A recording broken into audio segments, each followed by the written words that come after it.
யோசிச்சு பாருங்க, 2 மாநிலங்கள் ரெண்டுமே ஜனநாயக முறையில தான் இயங்குது. ஆனா பாருங்க, ஒன்னு சென்ட்ரல் கவர்மெண்ட்டையே எதிர்த்து நிக்கிற அளவுக்கு பவர்ஃபுல்லா இருக்கு.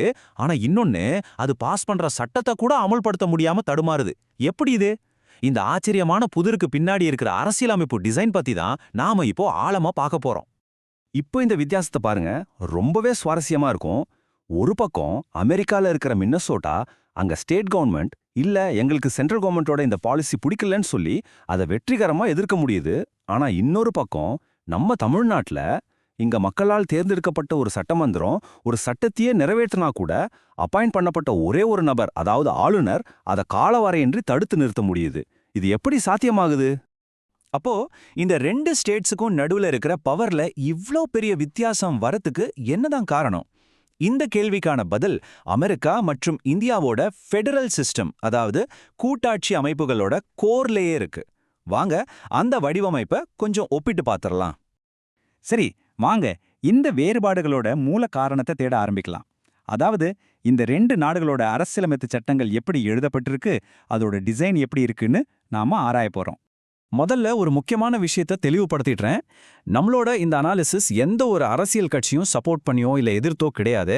இது பியூர்லி கான்ஸ்டிடியூஷனல் டிசைன், அதாவது அரசியலமைப்பு சட்டத்தோட கட்டமைப்பு எப்படி வேலை செய்யுதுங்கிறத பத்தின ஒரு ஆய்வு மட்டும்தான். முதல்ல அமெரிக்காவோட சிஸ்டத்தை பார்க்கலாம். இத உண்மையான இரட்டை இறையாண்மை அப்படின்னு சொல்றாங்க. அதாவது இங்க சென்ட்ரல் கவர்மெண்ட்டும் ஸ்டேட் கவர்மெண்ட்டும் கிட்டத்தட்ட சமமான அதிகாரம் கொண்டவ. ஒவ்வொரு ஸ்டேட்டுக்கும் தனி கான்ஸ்டிடியூஷன், தனி கோர்ட் சிஸ்டம்னு எல்லாமே இருக்கு. மாநிலங்கள் மத்திய அரசுக்கு கீழே இருக்கிற வெறும் ஒரு சபார்டினேட் கிடையாது. இதுதான் மினசோட்டாவோட பலத்துக்கு முக்கியமான காரணம். இப்ப இந்தியாவோட அமைப்புக்கு வருவோம். இத அரை கூட்டாட்சி அல்லது குவாசி ஃபெடரல்னு சொல்லுவாங்க.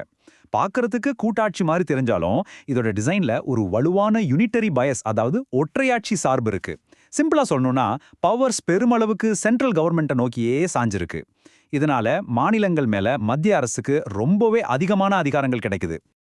இப்போ இந்த டேபிள பாருங்க, இது 2 சிஸ்டத்துக்கும் உள்ள வித்தியாசத்தை ரொம்ப தெளிவா காட்டுது.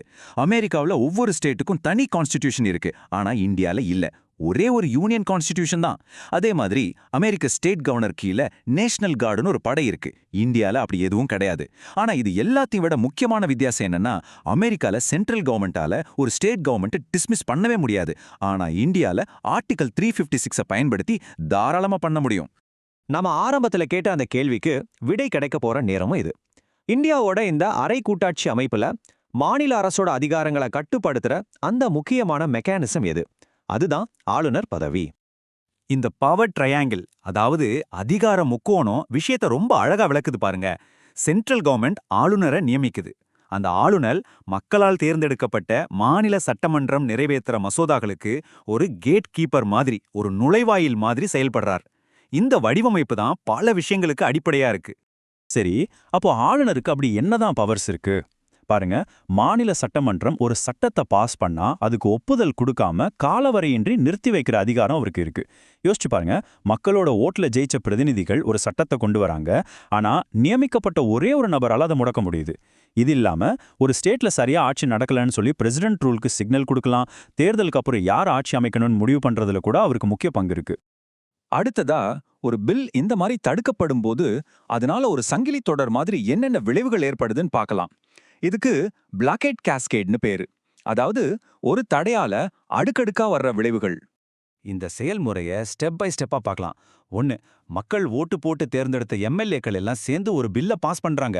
2, ஆளுநர் அதுக்கு ஒப்புதல் கொடுக்காம நிறுத்தி வைக்கிறார், இல்லைனா ரொம்ப தாமதப்படுத்துறார். 3, இதனால மக்களோட ஜனநாயக விருப்பம் அப்படியே முடங்கி போயிடுது. கடைசி ஸ்டெப் என்ன தெரியுமா? ஒருவேளை இந்த சட்டம் வராததால மக்களுக்கு ஒரு பாதிப்புனா அவங்க மாநில அரசாங்கத்தை தான் குறை சொல்வாங்க, இவங்க ஒண்ணுமே செய்யலன்னு. ஆனா உண்மையான தடை எங்க இருக்குன்னு மக்களுக்கு தெரியாததால யாரை கேள்வி கேட்கறதுன்னு ஒரு குழப்பம் வந்துடுது. இந்த கட்டமைப்பு ரீதியான மோதலோட உச்சகட்ட விளைவு இதுதாங்க. ஒரு மாநிலத்துல அரசியல் அமைப்பு சரியா இயங்கலன்னு ஆளுநர் ஒரு ரிப்போர்ட் கொடுத்தா போதும், ஆர்டிகல் 356 பயன்படுத்தி மக்களால் தேர்ந்தெடுக்கப்பட்ட ஒரு மாநில அரசாங்கத்தையே கலைச்சிட்டு பிரசிடென்ட் ரூலை அமல்படுத்த முடியும். இதுதான் இந்த சிஸ்டம்ல இருக்கிற ஒரு மிகப்பெரிய ரிஸ்க். சரி, இவ்ளோ விஷயங்களை நாம புரிஞ்சுக்கிட்டோம். இப்போ ஒரு குடிமகனா இந்த சிஸ்டம்ல இருக்கிற அழுத்தங்களை நாம எப்படி கண்காணிக்கிறது? அதுக்கு உதவுற சில டூல்ஸை பத்தி இப்ப பார்க்கலாம். நாம கவனிக்க வேண்டிய 2 முக்கியமான ரெட் சிக்னல்கள் இருக்கு. ஒன்னு, ஆளுநருக்கும் மாநில அரசுக்கும் நடுவுல பில் பாஸ் பண்ற விஷயத்துல அடிக்கடி பொது வழியில மோதல் வருதுன்னா அங்க ஏதோ கட்டமைப்பு சிக்கல் இருக்குன்னு அர்த்தம். ரெண்டாவது, அசெம்பிளி பாஸ் பண்ண பல முக்கியமான பில்ஸ் ஆளுநர் ஆபீஸ்ல ரொம்ப நாளா பெண்டிங்ல இருக்குன்னா அதுவும் ஒரு பெரிய எச்சரிக்கை மணி தான். அப்போ இதையெல்லாம் தெரிஞ்சுக்கிட்ட ஒரு இன்ஃபார்ம்டு சிட்டிசனா நாம என்ன பண்ணலாம்? முதல்ல உங்க ஸ்டேட் அசெம்பிளி பாஸ் பண்ண பில்லோட ஸ்டேட்டஸ் என்னன்னு ட்ராக் பண்ணுங்க. இதுக்கு PRS லெஜிஸ்லேட்டிவ் ரிசர்ச் மாதிரியான வெப்சைட்ஸ் ரொம்ப உதவியா இருக்கும். ரெண்டாவதா, நம்ம பேசுற விதத்தையே மாத்தணும். இந்த கவர்மெண்ட் என்ன செஞ்சதுன்னு கேட்கறது ஒரு பக்கம் இருந்தாலும், இந்த கவர்மெண்ட் கொண்டு வந்த பில்ஸ் சட்டமாக அனுமதிக்கப்பட்டுச்சா அப்படின்னு கேட்கறது ரொம்ப முக்கியம். மூணாவதா, ஆளுநரோட பங்கு என்ன, பிரசிடென்ட் ரூல்னா என்னங்கிற அடிப்படை விஷயங்களை நாம எல்லாரும் தெரிஞ்சு வச்சுக்கணும். இப்போ இந்த டிசைன் எல்லாம் பார்த்ததுக்கு அப்புறம் இங்க கேள்வி இந்த கட்சி அந்த கட்சி பத்தினது மட்டும் இல்லைன்னு நமக்கு புரியுது.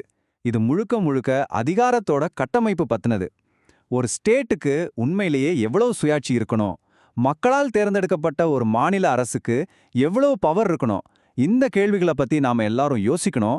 இந்த சிந்தனையோட இந்த அலசலை நாம நிறைவு செய்வோம்.